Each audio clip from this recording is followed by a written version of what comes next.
Thank you, Dr. Nancy, for the time that you have for us today. I'm so glad that I can ask you some question. Thank you that you want to have more information for parents and patients, pandas from Poland and from whole Europe. Absolutely, and thank you for inviting me. Okay. You need to know that I have been on lectures by Dr. Nancy in Boston ILAS conference, and they were on PANDAS, and I really realized that she knows something. And later on, I read book by her. You can see on this armchair, the cover of the book, Demystifying PANDAS is very helpful, and I recommend the book. So I'm so glad that we could talk. I have some questions, and I know that I'm only touching the problem. So the first question is, what makes PANDAS so complex? Because for the many doctors, if we're talking about autoimmune disease, like for rheumatologists, immunologists, in their perception, this disease should be something very simple or linear. But when we think about PANDAS, it's becoming very complex. So what makes this disease complex? Well, I think it's not an infectious disease, which many people think of when they think about strep-induced problems, for example. It is an immunologic disease. And what is happening is molecular mimicry. Like we know from rheumatic fever in Sydenham's chorea, the antibody response, rather than attacking the strep in the throat or the rectum or wherever else it is, or any other germ, the immune system is instead crossing the blood-brain barrier and attacking the basal ganglia. I think that's the first thing, not realizing that it's an immunologic autoimmune disease rather than an infectious disease. The second thing is the neuropsychiatric symptoms can be very diverse. Meaning it doesn't have to be just OCD. It can be restrictive eating. It can be anxiety, tics, sensory abnormalities, rage, aggression, anything that the basal ganglia and that area of the brain is responsible for, you can see those symptoms. And then the third is the juxtaposition of the trigger to the neuropsychiatric deficits or problems that arise.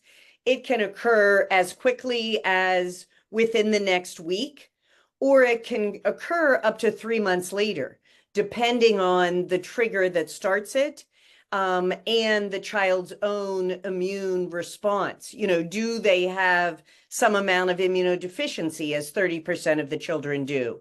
Was it induced by COVID, for example, or a Lyme disease like Bartonella, Borrelia, or Babesia? Was it induced by mold? Those may all be much slower as opposed to strep or mycoplasma viruses of other sorts, which may be more quickly. So there are many factors that make it so complex.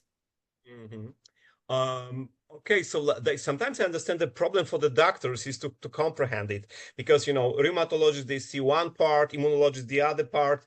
That's why I believe there's some problems sometimes to make the diagnosis and good treatment. Absolutely. No, I agree with you. Yeah, I have the question about predisposition, because you mentioned triggers, and let's talk about predisposition. Like they could be some genetic predisposition, but also something that you can catch on the way, something from the environment. And some children, they can develop PANDAS and some will not develop. So what do we know about predispositions? Absolutely. So this disease affects about 1 in 200 children. About 25% of children who get COVID, even a mild disease, can have subsequent neuropsychiatric symptoms. In our practice, which is in the epicenter of the Northeast, where Lyme disease is very common, up to 42% of our patients will have test-proven evidence of Bartonella. But the major diagnosis is 1 in 200 children. So we always use the phrase, genetics loads the gun, environment pulls the trigger. The genetics that we know about are that these children will have HLA-B alleles similar to other children with other forms of autoimmune disease, vasculitides, etc., like HLA-B32, HLA-B52, and B58. So those are known. We also know that they have abnormalities in the Th17 cells, which increases as per Dritan and other doctors who have shown the influx of the antibodies through the blood-brain barrier. Many of these children with Th17 and other Th1 versus 2 cell differences will have more of a genetic predisposition. And then the third thing is 64% of children will have a family history of autoimmune disease. So you need to look for that, because if they're in first-degree relatives or in the child themselves, other autoimmune disease, inflammatory bowel disease, autoimmune thyroiditis, diabetes, or other autoimmune diseases, then those children are much more likely to suffer with this disease. Okay, so in your practice, do you make some genetic tests for children like this HLA alleles or some other genetic tests? They could be beneficial. We do look for it, especially in atypical cases where we're not sure what the diagnosis is. We do that test. We also, in atypical cases, will do the Cunningham panel, which is the test of the calcium modulated CAM kinase protein that is elevated in Sydenham's chorea and also elevated when a child is in a flare from strep-induced PANDAS. In addition, we're working with a company called Intellex DNA. The medical director is Sharon Hausman Cohen, who is doing research now on the SNPs, the single nucleotide polymorphisms, that are more likely to be positive in children with PANS or PANDAS. There's no definitive research there yet, but things like tumor necrosis factor alpha and abnormalities in interleukins like lower levels of IL-10, et cetera, have been seen in this children. So we're actively looking at those to see where we can find these SNPs that may be more likely to be part of the profile for children with PANS and PANDAS. You mentioned that you make the test for atypical cases. So I understand that in that cases you want to know HLA alleles, but also polymorphisms like these SNPs. And it's not like whole exome sequencing, for example. When you will make, for example, whole exome sequences, only in very, very atypical case? Yes. Okay. As a clinician who, most of this testing is out of pocket here in the United States. Yeah. I grew up in West Virginia, which is a very poor state in the United States, and I still walk around with my mouth open at the cost of everything, including me for that matter. But I try very hard, if a child has a very typical case and is getting better with easy and safe interventions, then I may not go to that other testing. I will participate in the research with other people that are doing the research, but for me, it's about the N in front of me, the child in front of me. Yeah, in Poland, it's pretty the same. Like it's measured, like the treatment diagnostic that they are out of pocket of patients. So also me as a doctor, I want to be ethical and give advice what is really necessary or helpful or what should be done as first line, second line, and so on. Maybe another question about this predisposition, and maybe it's not the same topic, but I realized that you are co-author of this publication about folic acid deficit in the brain, and it was shock for me because I was thinking that this is a problem only of autism children. And then I realized that with PANDAS statistics, they are not so, they are almost the same. So maybe, I'm not sure if it's a wise question. Is autism somehow also predisposition that somebody with diagnosis of autism, because of these, different problems can develop easily PANDAS, or it's not the case? Well, I think there are a couple of answers to that question. So number one, I think and this is all supposition right now, I think the abnormalities in folate receptor alpha autoantibodies in children with PANS and PANDAS are cross-reactive to the antibody molecular mimicry from whatever the underlying trigger is. In those children, what we've seen clinically is as we get their PANS, PANDAS better, their folate receptor alpha antibodies also decrease, and they don't have a lifelong need for folinic acid to treat that. As opposed to those children who have it with autism, it may be much more genetically predisposed and a lifelong need. We don't know that for sure. Secondly, autism and PANS PANDAS are at the very least overlapping Venn diagrams. There are groups of children that have both autism and PANS PANDAS. There are also some children with autism that were probably misdiagnosed as autistic that actually have PANS PANDAS, and once you treat it appropriately, they no longer have symptoms of autism. But we came to this study because we were originally part of Dr. Quadros's study of using the folate receptor antibody test in diagnosing cerebral folate deficiency in children with autism. Then we had children with autism and PANS PANDAS, and we're seeing it positive in them also. And then we started to do it in children just with PANS PANDAS and finding that it was also positive. So that's how we came to the study and came to find the 64% in our practice compared to 71%. So as you said, very close in the autism population. Okay, thank you. It's a lot of information.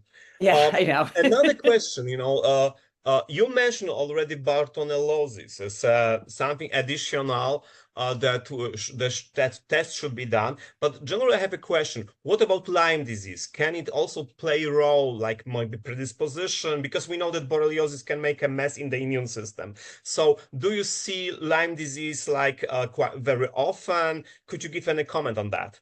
Very often, yes. 41% of the ticks in the Northeast now carry all three, Borrelia, Bartonella, and Babesia. And the only difference is with Borrelia, we see more classic joint, muscle, the pains, headaches, brain fog, etc., and not as much neuropsychiatric symptoms like the rage, tics, anxiety we see with Bartonella, and the dysautonomia, anxiety we see with Babesia. So absolutely Borrelia can cause it. But the significance of the neuropsychiatric symptoms usually has Bartonella and Babesia together with the Borrelia or alone. Okay, so as I understand, if you have like only Borrelia, not so many psychiatric neurological symptoms, but if we have this BBB together, that it can cause more problems. I wonder what could be the difference between, Europe and United States, because generally Lyme disease in United States, it's more like rheumatological joint problem, and in Europe, it's more like neurological. So maybe it's a little different here in Europe. I'm not sure, because I think you're more adept and open to seeing it as a problem neuropsychiatrically than we are in this country. So for the most part, people with Borrelia get treated, but most physicians are not putting together the neurologic or neuropsychiatric symptoms with the Borrelia. So only if they're only treating Borrelia and not getting better are we then seeing them and finding the Bartonella and the Babesia. So I think we're treating the Borrelia more in this country without understanding the Bartonella and Babesia and treating it effectively, but treating the Borrelia for other symptoms than just neurologic or neuropsychiatric symptoms. I think in Europe in general, not to stereotype it too much, but based on the research that comes out of Europe, the physicians that I've talked to there, there's a much greater understanding and acceptance of the neuropsychiatric symptoms of Borrelia than there are in this country. And you mentioned, you started with this, phrase that PANS pandas, it's not infectious disease. It's more like a immunological. You give some information about mechanism. So now I wonder if we have some chronic infection, like not only, tick-borne infection, but even you mentioned mycoplasma, for example. So how important is to eradicate, to treat, to eliminate these chronic infections if I want to fix, the immune system? You have to do that. Absolutely. It's just you can't do that alone. So for me, it's always a three-pronged approach. You treat the underlying trigger. And if it's infectious, then you have to treat that until the tests are better. It doesn't mean you continue to use antibiotics once the tests are normal because the child isn't better. The second prong of the approach is the immunologic, providing immune modulatory support, anti-inflammatories, etc. That often needs to be more long-term, but also in the short term with treating the infectious agent. And then the third, of course, is always treating the symptoms, which may be sleep disturbance. We want to treat that because that's the most affecting the family and the child. It may be the tics or the anxiety or whatever it may be. But we need to do the three-pronged approach. It's just what people who don't totally understand the disease end up doing is having them on chronic long-term antibiotics without seeing if they're really improving with that, without trying to wean it or without trying to move it toward more herbal approach that is safer, as effective, and better for the gut than long-term antibiotics. Okay, thank you. Another question is actually probably a huge topic, and I wonder how you want to answer my question, because I have a question about strategy, how to treat, PANS pandas, because we said that there could be so many problems, different infections, immunological problem, some other dysregulation in immune system, gut problem, and usually, when the doctor can see the patient with so many problems, let's see all the tests they are on the desk. And so how to start everything? Probably you have some, like your strategy, how Dr. Nancy is doing that. So could you please share a little about that? So first, I have about a 30-page questionnaire that they have to fill out before they see me, and I review that before they come in. And usually I'm finding the trigger, if not a few triggers, from that history. If I don't, then that's what I'm asking for. What was going on before this child changed? Did they have strep throat? Did dad have COVID? They were fine, but there was COVID in the house. Did they get bit by a tick? Was there mold in the basement? I'm looking for what the trigger is. Then based on that trigger, then I will start the intervention for that trigger. The second is, what's the biggest symptom that is affecting this child or family? If this child isn't pooping at all, stooling, that's the first thing I'm going to treat, because you can't put a lot of other interventions in if a child is all bound up. As I said earlier, if the child's not sleeping, nobody in the family is sleeping. So that's the first symptom I'm going to treat, because the immune system and the detoxification system won't work unless the child is sleeping. And then I'm adding an immune modulatory intervention. So let's say that the trigger was both COVID and mold.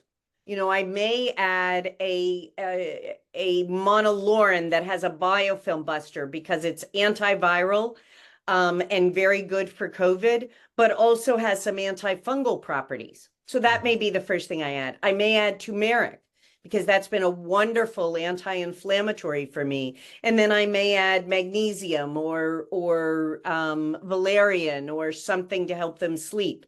So I'm not adding 20 things at once. I'm looking for what's the most likely trigger, what's the most significant symptom that they're dealing with, and then what immune modulatory support do I want to start with. And then at that first visit, I'm also getting the frat to see if that's an issue and adding that if it is. I'm getting, depending on the history, I may be getting testing for tick-borne diseases. And I do that more often than not, because remember, many of the ticks are the size of a poppy seed. and they're still transmitting the disease. So if they're coming from my area of the country, I'm almost always looking for that. And then if I hear a water damaged building, I will also be looking for mold.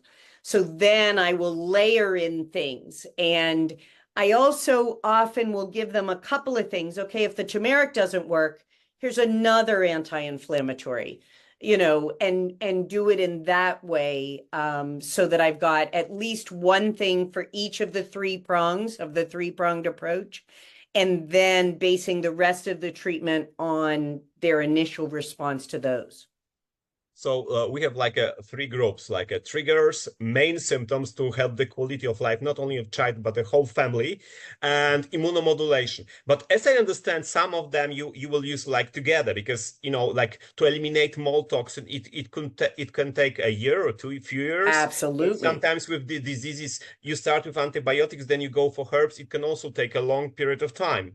Okay. Absolutely. So that's an excellent point. This is a marathon, not a sprint.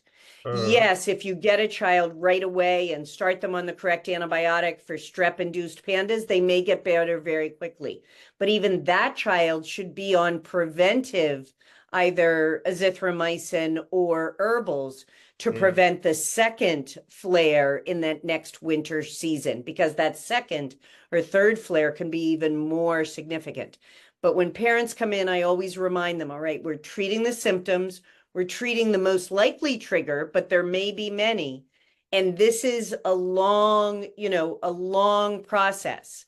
We're not expecting the child to get better right away. So it is very much setting the expectations that we have a lot of work to do, and it is a marathon. Okay. And could you give more comment on immunomodulation? What would you use for immunomodulation? Right. So turmeric is by far my favorite. There's a wonderful turmeric that I have that in my line, there's also one available by Nutramedics. That's a very good anti-anxiety and anti-inflammatory. I also really like phospholipids and resolvins. So there's a product known as specialized pro-resolving mediators that has been very effective in COVID, but also can provide that immune modulatory support. The same way essential fatty acids or fish oils can. I also use ibuprofen or other NSAIDs, and ibuprofen at 10 milligrams per kilogram can be a diagnostic test as well as therapeutic test. If a child is having tremendous tics or brain fog or OCD, and it gets better with either in severity, intensity, or frequency with ibuprofen, that tells you it's an inflammatory response. So turmeric, specialized pro-resolving mediators, fish oil. If the child is constipated, I also like aloe as an intervention because it has good laxative properties as well as anti-inflammatory properties. If they have anxiety, I may choose hemp oil or CBD, not with THC, but just CBD alone, and that works very well. And then I will move on to other things like LDN, low-dose naltrexone, which in this country needs to be compounded, so more of an expense to the family. So that's why it's not usually first line for me. Very rarely, I can probably count on both hands in 30 years the number of time I've used it, but very rarely I will use steroids. And then I use a lot of Hellman therapy. Hellman therapy are ways to induce immune tolerance, giving a mutualist that the body is used to seeing to induce this immune tolerance. And in using that, I avoid IVIG, again, very expensive, very hard to get covered by insurance in this country. And only 20% of the children in my practice need to go on to IVIG, plasmapheresis, monoclonal antibodies, any of those, because I get them to respond usually to these other agents I just mentioned. It's very interesting you mentioned Hellman therapy because it's not so popular in Europe. We know about that, but I do not have any experience with that. In United States, you have like FDA approved, products. How does it work? Dr. William Parker is a PhD, or was a PhD at Duke, that first found this type of very safe helminth therapy called HDCs, which stands for Hymenopus diminuta cysticercoids. It's a grain beetle worm egg that he found in his studies induced immune tolerance, but also decreased in rats OCD, anxiety, helped them learn the mazes faster, and the rats were healthier. So he has now retired from Duke and is actively trying to get it FDA approved. It has been used for some years as an adjunct therapy in inflammatory bowel disease in this country. Yeah. But in general, it's an off-label product. Dr. Parker has it. There is a company in England called Biome Restoration that harvests these grain beetle worm eggs. I don't usually get it from that company here in the United States because it gets stuck in our customs. But in Europe, in England, in Africa even, I've had patients that I've mentored there that have used it from Biome Restoration very readily.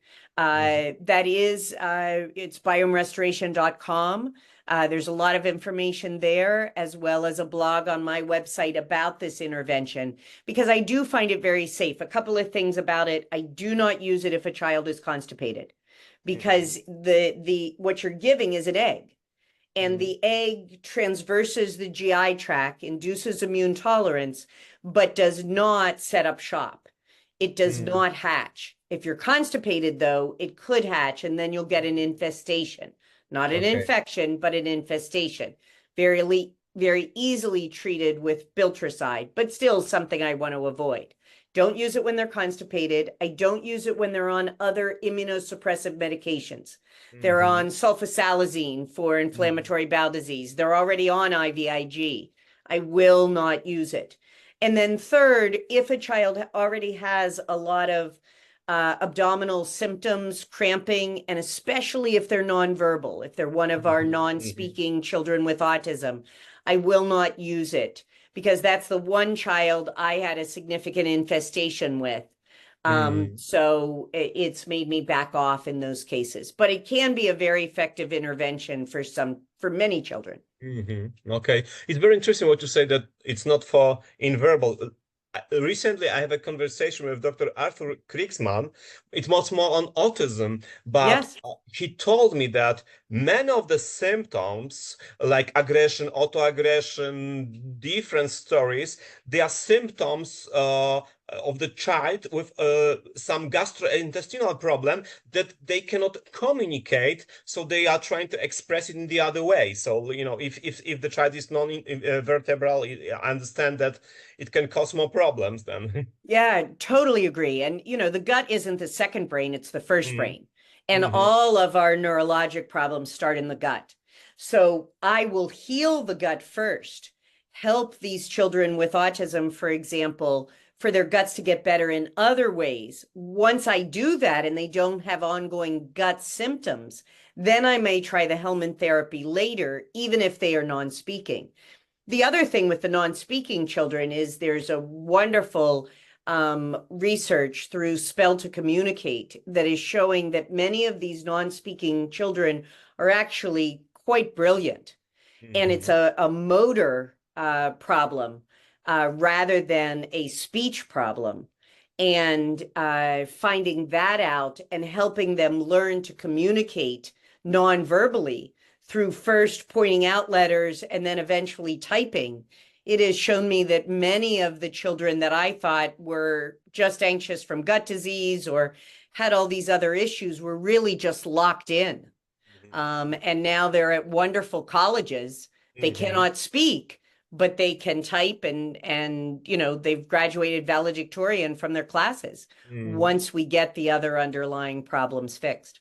Yeah, I agree. You know, recently I have like a few story of kind of miracle the child was with mutism, not talking at all. And after short period of time of some treatment, the child started to talk, but not just few words, but whole sentences. Yes. Like the child known before, knew like all the speech, but was not able to break through something.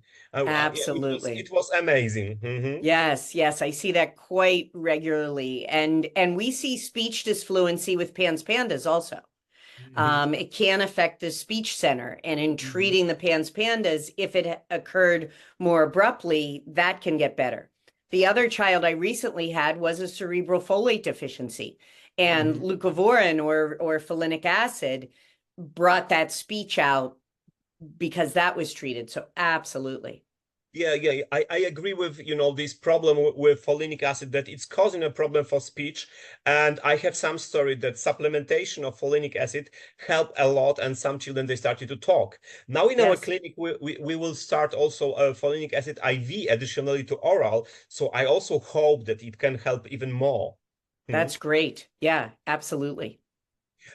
I have another question. Maybe it was not in our list, but you mentioned before that Lyme disease is very common. But also, I want to ask you, and what about mold toxin? Because more often I'm making some tests for Aspergillus. Like in Europe, it's probably not so much environmental. Of course, it's also environmental from the houses, basements, but sometimes it's just on mucous membrane somewhere in the body. And I realized that so many children, they have some contact with Aspergillus, and I'm making a test for mycotoxin, and they are full of mycotoxin. So how often you could see how big problem it is? Very big problem, and I think very underappreciated, and I think also very misunderstood. What a lot of people do when they see mold mycotoxins is they just want to bind them out. But actually, they can get worse with that. The biggest problem with mold disease is activation of the mast cells. So you get overactivation of the mast cells or mast cell mediated disease.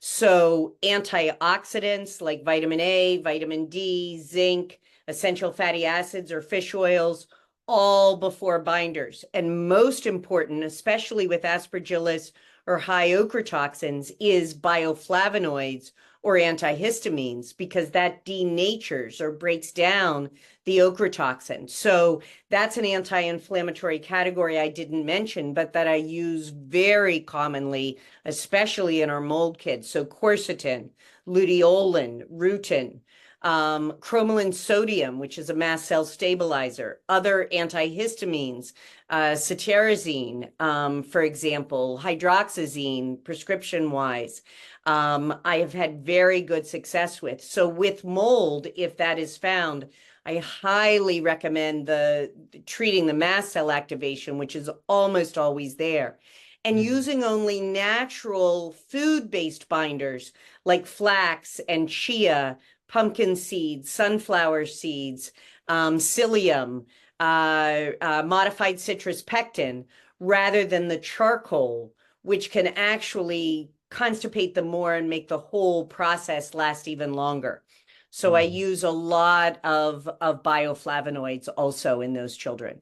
But mold is often, it's very common and very prevalent in the Northeast. So often it's part of the problem, even when the parents don't see it.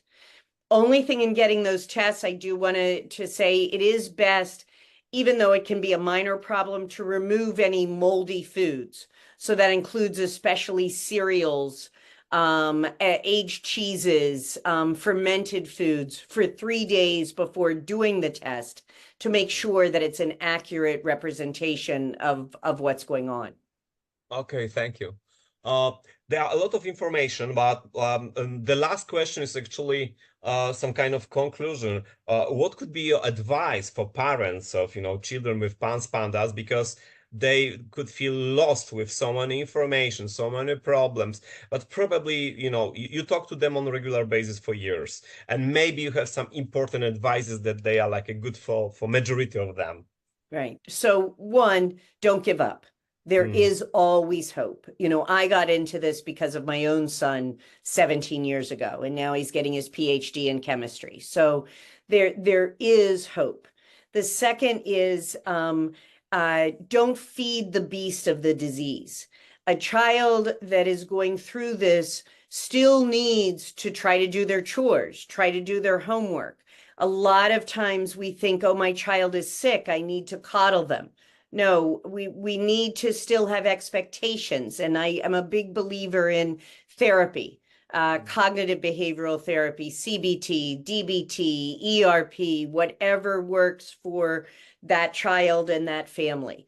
And then the third is you can do this even if you don't necessarily have a doctor that totally believes in it, because many of the options are very safe for children, herbally, botanically, nutraceutically. And I have a membership that is open to parents that, are welcome to join to learn more. I have 50 some, maybe up to 70 now, 2 to 5 minute videos for people to watch, lectures, as well as monthly teachings and resources, lots and lots of things. So there is a community, there are people that want to help, and it's just about not giving up hope. Mm. You also mentioned a lot of very safe and natural treatments, and I like it so much because the parents will feel that it's not dangerous. We really need to probably put emphasis on that. I have presentation from your lectures, and I guess we need to make some information for parents about what supplements are safe, and they could start with that even if they don't see the doctor.